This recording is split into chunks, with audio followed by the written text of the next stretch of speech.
This episode is proudly sponsored by the Rattlesnake Cable Company. Rattlesnake Cable offers a wide variety of premium U.S. milled cables for the stage and studio. With diverse customizations to fit your unique cable needs, they build dependability and style into your signal path. Rattlesnake Cable Company's products are constructed with all musical needs in mind. The team at Rattlesnake is giving you a chance to win 2 free cables. Just head over to rattlesnakecables.com/giveaway/high-gain to enter. Listeners of this show can also save 20% on all regular priced items by using the code HG20. Rattlesnake Cable Company, the sound choice. John here, and we've got a new sponsor, DistroKid.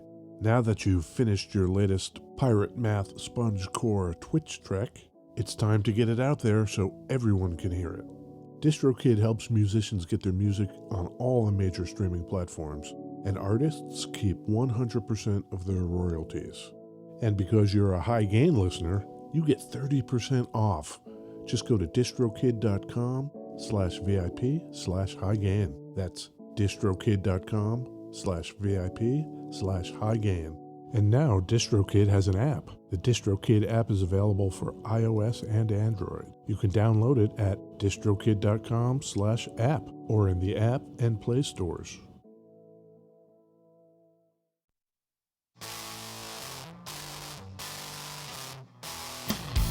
Oh, hey, it's me, Ed Peterson. Hi, Ed. It's me, John Kiltica. Where are we? Beautiful West Seattle, Washington. What do we talk about? We talk about guitars, Uh-huh. motorcycles, Diversified. of course, You know, maybe get yourself a dirt bike. dirt bike. Maybe get yourself probably an appliance. Absolutely. I'm not sure. But mostly guitars. We talk about. Yes. But Yamaha, we're going to talk about. Yamaha, they make a lot of stuff, They right? do make a lot of stuff. So we should talk about that. Today, What color is that? What do they call it? Yamaha calls this color Swift Blue. Swifty blue. Yeah. Do you think that was a Taylor Swift thing? I don't think so. No. I wonder if that's an old 60s color or something that was Swift blue even way back then. Could be closer to that idea. Okay.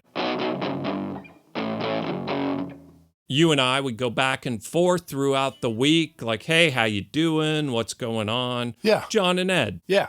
One thing I like to do is just go to the Thunder Road Guitars. ThunderRoadGuitars.com? Yeah, I actually go to the .com. Oh. You know, throughout the week. Yeah. A good friend of mine uploads photos of new guitars to the internets, and I check them out. And this one was on there. I was like, I think that guitar is pretty cool. I like a lot about it, and I'm not even sure why. I think this was very deliberately designed to make you react that way. Me, personally. Me probably. too. Okay. And I was surprised to find it out. They should hang the Mission Accomplished banner I think so. over there in Yamaha, Japan. That's right.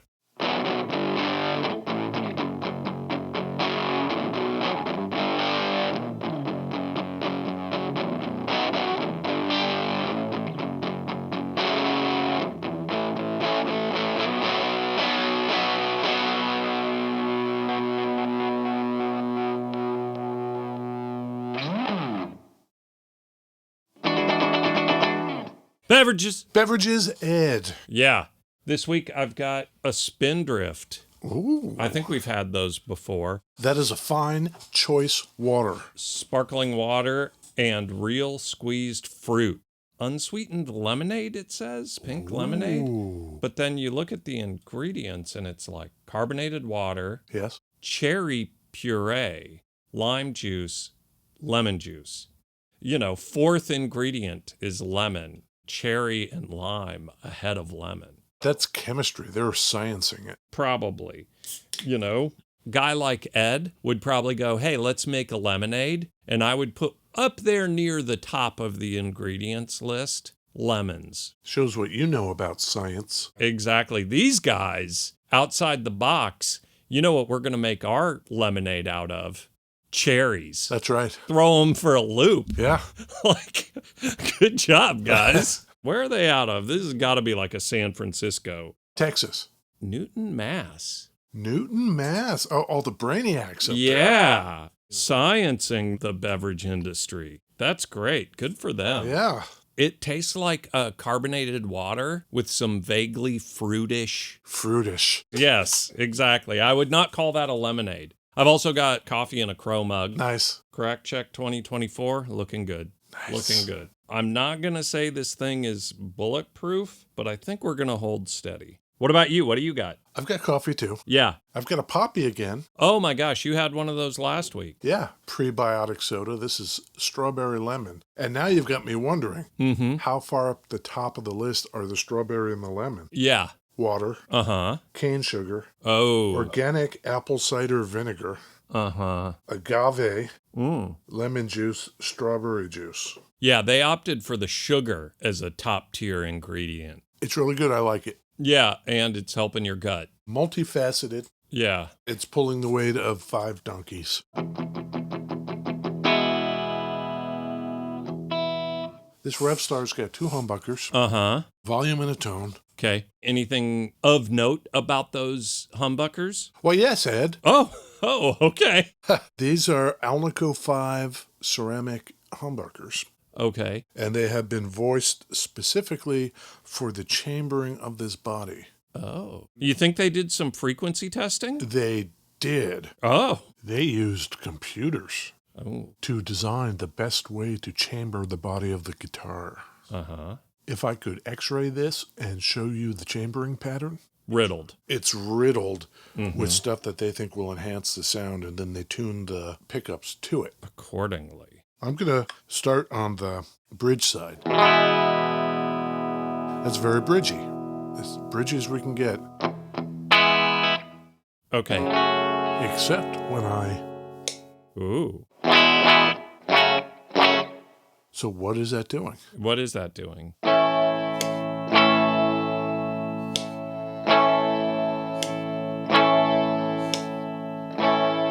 They call that Uh-huh.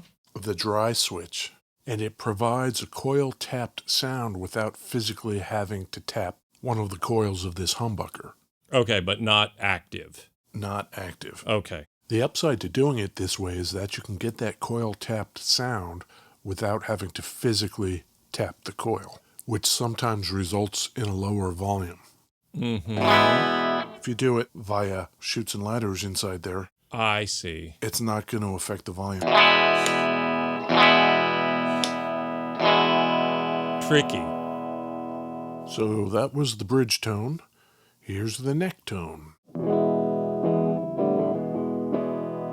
Push-pull only affects the bridge. I haven't tried anything else. Let's see. Let's put it on the neck.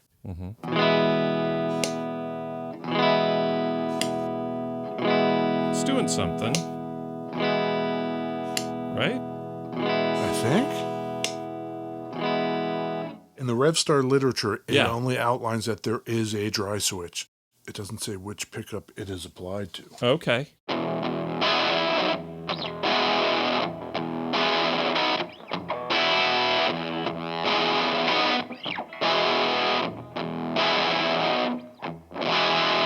That's nice.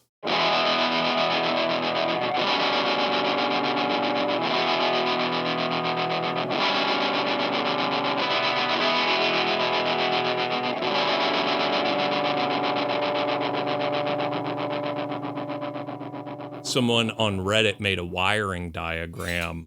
It looks like it's both. It affects both. Oh. There's a whole section on how to bypass it, like modding it to take out the, Yeah, I could see that. So how did this all come about? And why is it so close to a place where you and I just kind of like the way it looks? Yeah. It began in 2013. Okay. Yamaha is not really known for turning around the tanker real fast. They do stuff very methodically, one step at a time. Okay. They weren't going to jump into some new guitar without knowing as much as they could know about everything there is to know. So they hired an industrial design and creative firm in London to help them come up with this idea. Oi! Yeah, the name of that company is For People, all one word, For People. Okay. They ask just a few basic questions, focus group after focus group. Uh-huh. What inspired your last guitar purchase? And what would you be looking for in your next one? Okay. They got a lot of answers like you would expect, typical tech stuff. Sure. I want my radius to be... Yeah. And that's cool, and they took all that down, but they were looking for more kind of personal connection type answers. Yeah. What they found was a balance in their responses between like super duper modern and traditional. Yeah. Right. I want something cool and different, but can't be too different. Right. That'll freak me out. Guilty as charged. When shit gets too wacky, it's just too wacky. Yeah. So the mandate that they ended up with that they presented to Yamaha was, quote, just different enough. Yeah. Man, I hope they spent like $14 million on this firm. What kind of non-answer answer is that? I thought the same thing. Yeah. But they weren't off the hook. Now they had to research what that meant for the development of a new guitar. Yeah. That's when the real work started for them. Among other things, they went back through Japanese design culture from the 50s, 60s, and 70s. Not just guitars, everything. Great. What was the sort of overarching ethos? What were the products that it was applied to? What were the innovations and what were the design elements that became popular? Can I ask a question here? I hope I can answer it. They went and looked at Japanese design, Japanese specific. That is correct. That's interesting, especially in the guitar space. And I was kind of thinking about Yamaha specifically. In my brain, it's not like Fender, Gibson, Yamaha.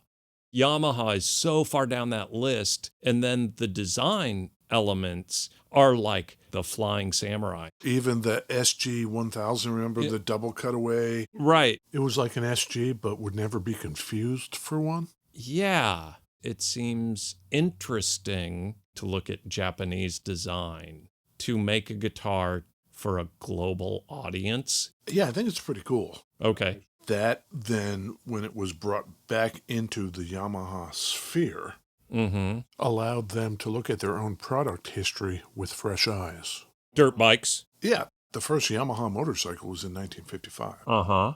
And it spawned a culture in places like Tokyo or Amsterdam or even London of the cafe racer. The philosophy there was to strip down these bikes to make them fast as hell and then to super customize them. Yeah. The handlebars were very tight to the body. Exactly. And Japan was really into those bikes. When you were saying it, I'm like, I do not buy this looking at it from a Japanese-centric point of view.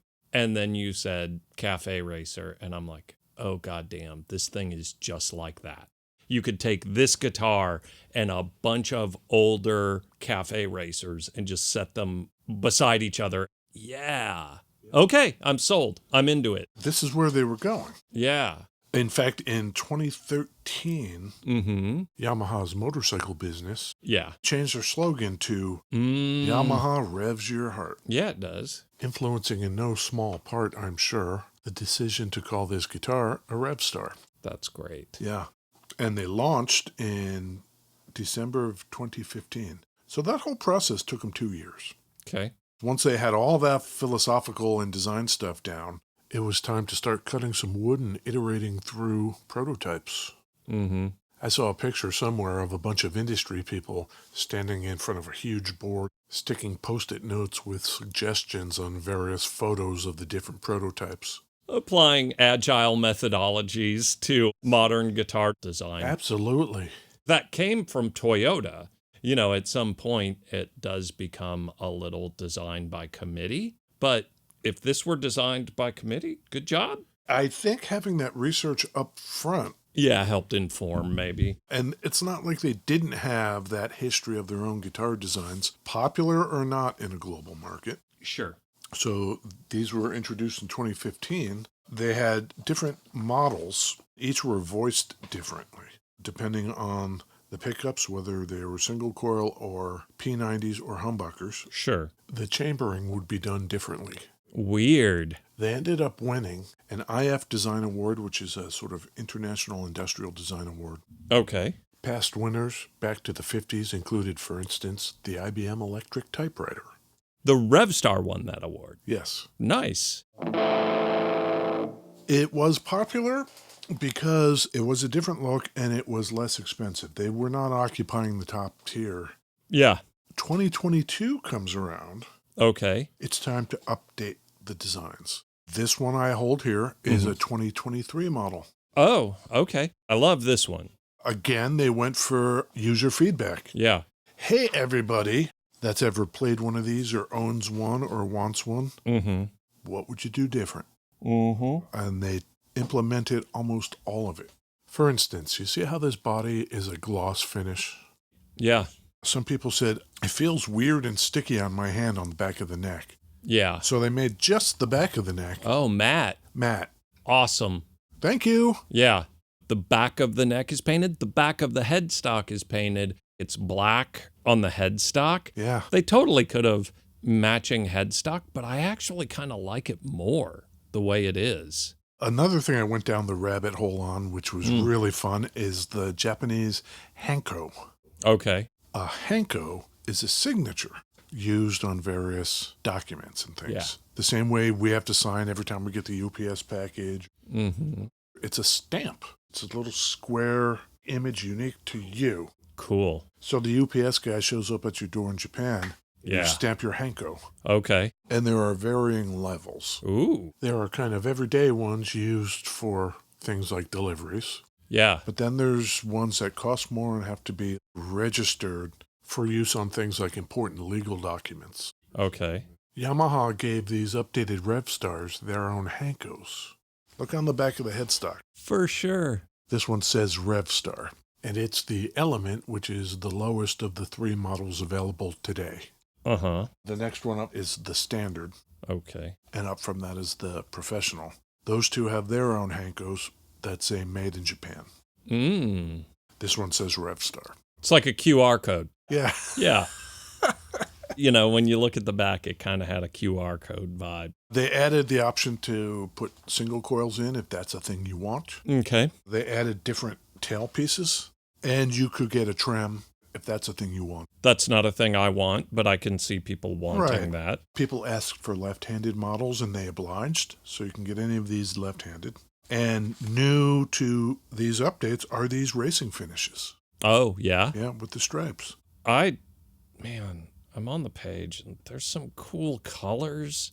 You've got Swift Blue, neon yellow, that is, black, vintage white, and they have kind of linear bursts available. It's as if you drew a line down the center of the guitar, and on one side it's darker, the other it's lighter. It's pretty cool. Yeah, they're cool. There's one I saw that was like a burst from kind of a goldish yellow to a green, and they had a picture of a 1950s cafe racer that was in that color. Super cool. I might like a professional one of these. The Professional model doesn't have the dry switch. Instead, it has what they call the focus switch. Passive focus switch. Yeah, it rounds off the high end and increases bass. Yeah. Also, you know how the old Strats had those kind of like in-between places? Right. And then they switched to a 5-way, so you could actually use the 2 and the 4 to get different sounds. Yep. Yamaha has wired the 2 and the 4 to achieve a kind of phasey scooped sound, similar to when you leave your wah pedal parked in one place. For sure. So the full-on Professional, if you want a custom finish and all the extra options you could put into it, that's like $3,500. Yeah, that's not screwing around for sure. The Standard, Yeah. you just go with what it comes with. It's $850. That's way more reasonable. The Standard is still made in Japan and $800. That's awesome. And then this Element made in Indonesia or elsewhere for $479. Crazy. We borrowed this one from our friends over there at Thunder Road Guitars. ThunderRoadGuitars.com. Yeah, that's them. I dig it. If I haven't mentioned it yet, it's a set neck. Yep. It extends fully underneath the pickup cavity. Right. It's in there solid.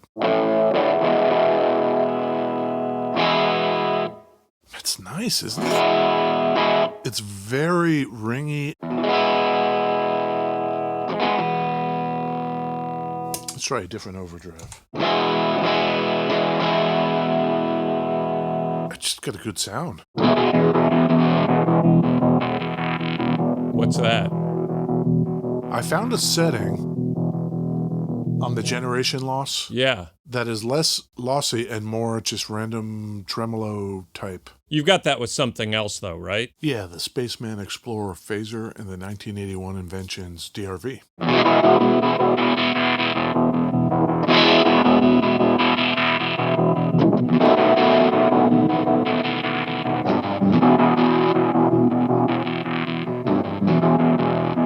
Of the electrics they have right now, they have the Revstar, the Pacifica, and the Hollow. Right. The Pacifica is just like a Strat copy, and then the Hollow is just like a 335. And so it's like they only applied that design aesthetic, it looks like, to the Revstar. I wonder if they'd have to ramp the whole thing up again to redo either of those. Yeah. Hey, our hollow and semi-hollows, we want to start from scratch. I can guarantee you, I'm just going to state this as a guarantee.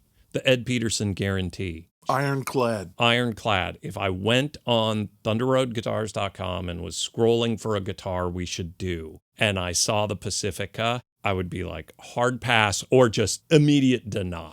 There's nothing about that guitar that specifically jumps out at me. Where this one was on the page, and I'm just like, we should do that. That's a good one. The Revstar. You know, it's interesting. We've got some people at the shop and some people that come into the shop who are touring musicians. Mm-hmm. They'll come in when they get off the road or just before they're getting ready to go out. Yep. And a lot of them play Yamahas, especially the basses. Sure. They say that they are bulletproof. Yep. And it means that that person doesn't have to bring something more valuable on the road. Right. And I thought that was interesting because I get the idea you don't want to bring your valuable instrument on the road, but you don't want to bring something shitty either. Right. They think enough of what Yamaha is doing to go on the road with them. Yeah. I don't know if I've ever seen a Yamaha live. I don't even know if I've ever seen a Flying Samurai live. And those are such a cool guitar.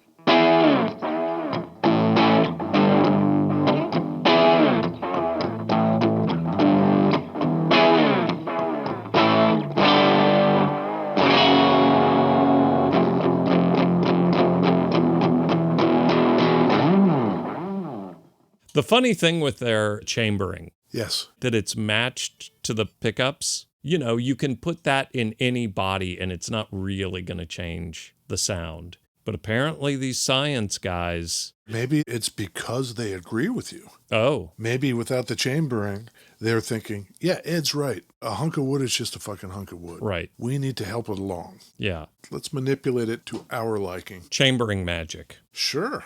There's very little chambering at the back of the guitar. Most of it's up near the neck.